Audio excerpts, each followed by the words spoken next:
Hi అండి అందరికీ అందరు ఎలా ఉన్నారు. సో ఇది వచ్చి బెండకాయ పప్పు చేస్తున్నానండి.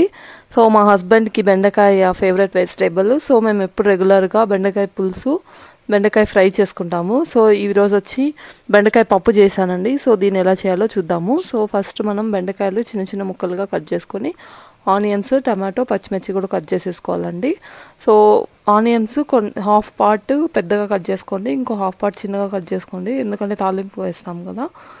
సో తర్వాత బెండకాయ, టమాటో, పచ్చిమిర్చి, కందిపప్పు కొంచెం నానబెట్టుకున్నానండి, చింతపండు. సో మీరు కందిపప్పు వద్దు అనుకుంటే స్కిప్ చేసేసుకొని ఉత్త బెండకాయలతో కూడా చేసుకోవచ్చు, అది కూడా బాగానే ఉంటుంది. సో నేను వచ్చి కందిపప్పు కొద్దిగా వేస్తున్నాను.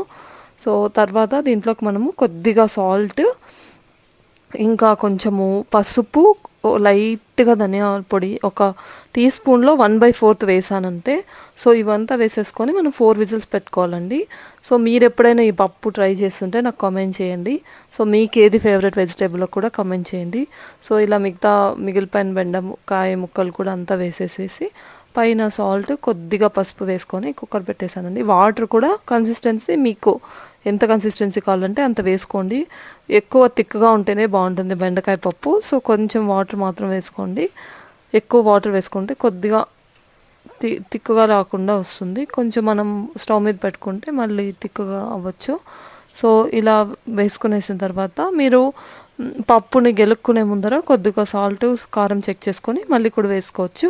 సో దీన్ని నేను 4 విజిల్స్ పెట్టేశానండి. 4 to 5 విజిల్స్ పెట్టేసుకుంటే చాలు. ఇది ఇలా అయిపోయింది. సో నేను ఎనిపేసాను. ఎనిపిన తర్వాత ఇలా ఉంది. సో నాకు కొంచెం థిక్నెస్ తగ్గిందండి. సో కొద్దిసేపు స్టవ్ మీద పెట్టేశాను. ప్లీజ్ సబ్స్క్రైబ్ చేసుకోండి.